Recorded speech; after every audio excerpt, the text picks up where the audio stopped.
Hello दोस्तों, आज बात करेंगे एक मोस्ट इंपॉर्टेंट जजमेंट के बारे में जिसका नाम है Vishakha versus state of Rajasthan 1997। इस केस में भवरी देवी एक महिला सामाजिक कार्यकर्ता थी।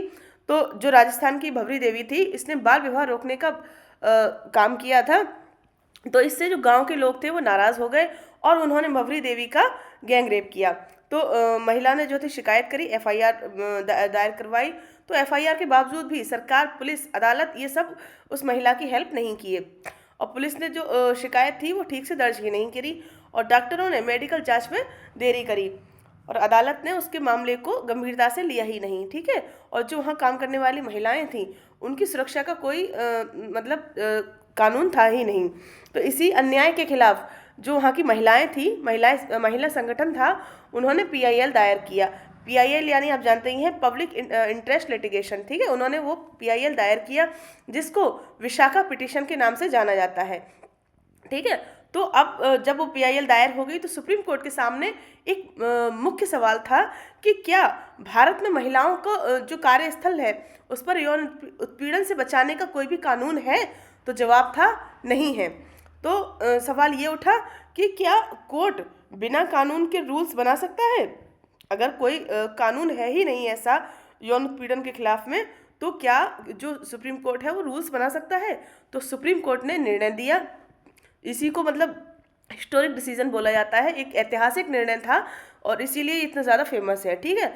तो सुप्रीम कोर्ट ने निर्णय दिया कि जो कार्यस्थल पर सेक्सुअल हरासमेंट है वो महिलाओं के फंडामेंटल राइट्स का उल्लंघन करती है। ठीक है। उल्लंघन किस किस का करती है। आर्टिकल 14 जो कि समानता का अधिकार है, आर्टिकल 15 भेदभाव निषेध और आर्टिकल 19 1G यानी काम करने में स्वतंत्रता और आर्टिकल 21 यानी कि गरिमा, सुरक्षा और जीवन के अधिकार को, इन सब का क्या होता है, वायलेशन होता है। ठीक है, एक महिला का। तो सुप्रीम कोर्ट ने कहा कि अगर महिला ही सुरक्षित नहीं है तो वो काम कैसे करेगी।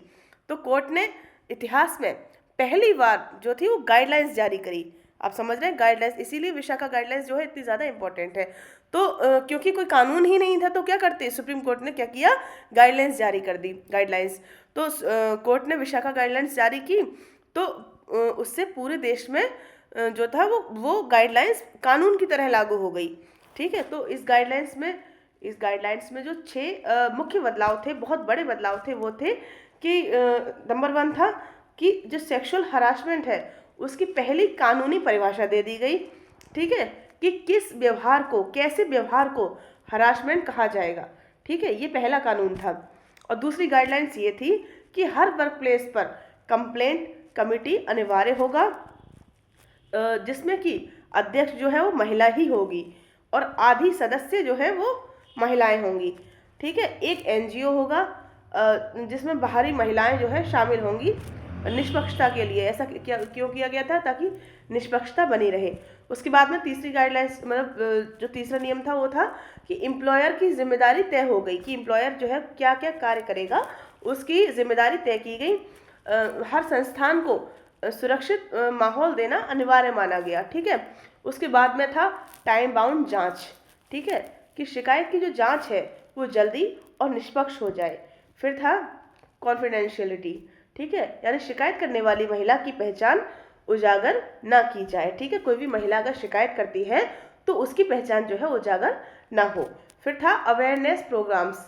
ठीक है, हर संस्थान जो है उसको ट्रेनिंग और अवेयरनेस सेशन जो है वो ज़रूरी होंगे देने। ठीक है। और बात करेंगे कि इससे इम्पोर्टेंट जो है जुड़ा हुआ कानून कौन सा है, तो वो है पॉश एक्ट 2013। विशाखा गाइडलाइंस के बाद में यही आया था, मतलब इससे रिलेटेड है ये कानून। तो इसको पॉश एक्ट को क्या है, मतलब prevention of sexual harassment of women at work place act. ठीक है, 2013 का केस था, 2013 की गाइडलाइंस थी। ठीक है। तो पार्लियामेंट ने क्या किया कि 2013 में विशाखा गाइडलाइंस को आधार बनाकर वास्तविक कानून बनाया था ये। ठीक है, इस कानून का क्या नाम था, पॉश एक्ट 2013। जी, मतलब बहुत इंपॉर्टेंट है, एक बार दोबारा सुन लीजिएगा इसको। पॉश एक्ट यानी prevention of sexual harassment of women at work place. ठीक है, एक्ट 2013। और ये जो मतलब कानून था वो गवर्नमेंट और प्राइवेट कंपनी सब पे लागू होगा। ठीक है, तो आज के लिए इतना ही। और थैंक यू। अगर वीडियो आपको पसंद आए तो चैनल को लाइक सब्सक्राइब ज़रूर से करिएगा।